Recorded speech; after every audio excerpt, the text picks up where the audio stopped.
Gosh, I feel so happy now compared to how I felt for quite a while, and it's just about 10 minutes after I smoked a cigarette, and the disco was still going, and they just stopped, I think, and it's fairly quiet, and I remembered a lot of things suddenly. The last of which was the way Spanish works as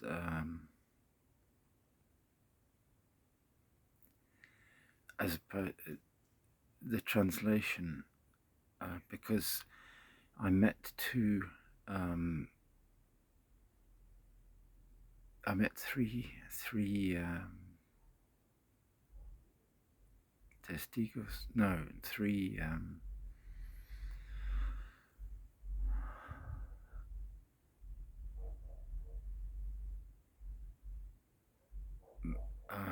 Mormon sisters that were in Cochabamba in 2015, and I was feeling very lone and lost and just sitting on my own, and they walked down the road, and they were very kind to me, and they gave me it wasn't a Mormon Bible, it was a piece of paper, I think, and they'd just written on it, for Ian, you're a very, eres un hijo de Dios muy especial. In Spanish, that means, you can translate that in English in two ways, if you're a man.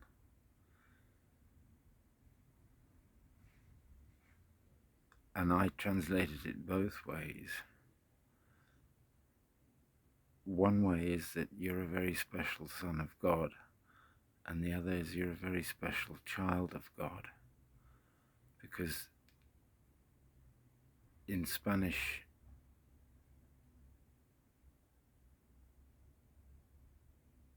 hijo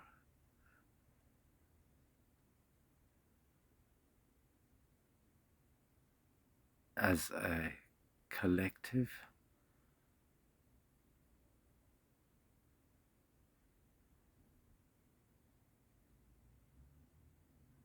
hijos de Dios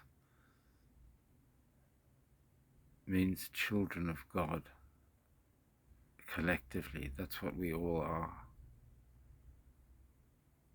And if you read that as written for you, it means son of God.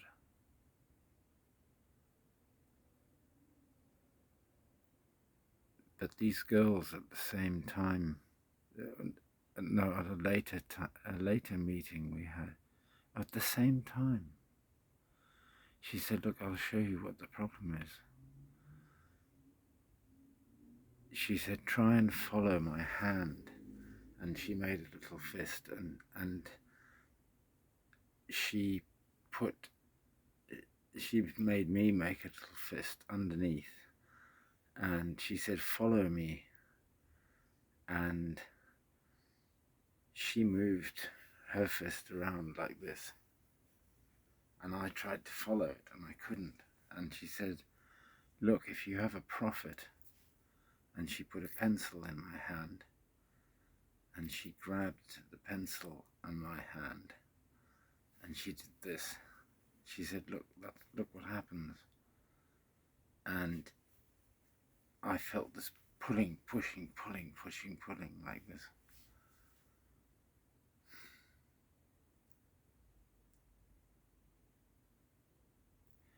And those are at least,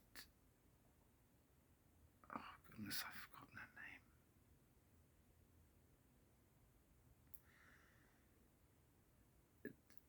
they were conscious. She went and she introduced us to somebody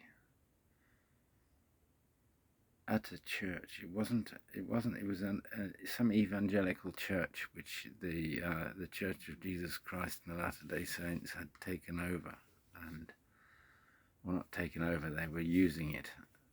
It didn't have their logo on it, and she introduced us to. She said somebody we're investigating, and that was one of the moments where I thought, wow, we're getting somewhere. We're actually, there's a collection of people really thinking hard. And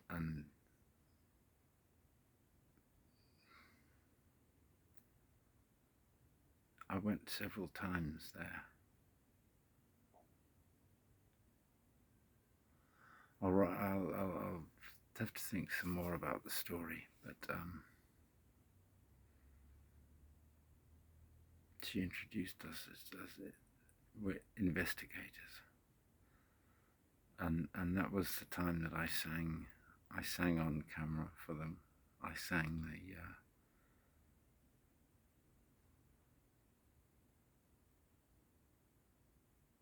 the Wayfaring Stranger. There must be a video of it somewhere. And then all sorts of people got involved, and men got involved, and I'd asked them to try and get in contact with my daughter, and then everything went completely pear-shaped with that. People changed. There was a girl from Colombia there, and more, and it got more and more involved, and then the church we became involved in the church, and they wanted me to do the kind of induction thing, and I hit the cult wall. It was just woof. And at some point in that, somebody phoned and said she was Natalie, and I thought, that's Natalie. Natalie I met at, that was Jaguar House Natalie, or the Natalie that I thought Jaguar House Natalie was, or whatever. But I got so messed up by the women in Cochabamba that I didn't know who was who anymore, and I never really found out in the end. Except I do remember you, Natalie, and people here keep reminding me of you because of something I said about accents and things.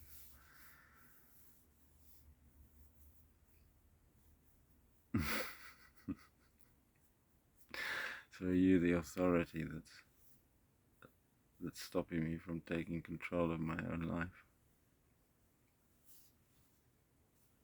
Last time I saw you, I think you were wearing a very fetching pink hat. Looked like you were on your way to Ascot.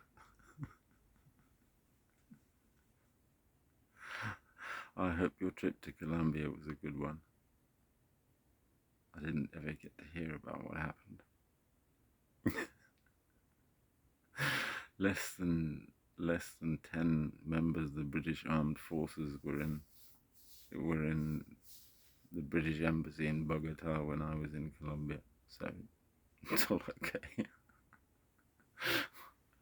That's the end. I'm still happy. I'll deal with the authority tomorrow and see if I can try and get my phone to reconnect to Wi-Fi around here, because I felt like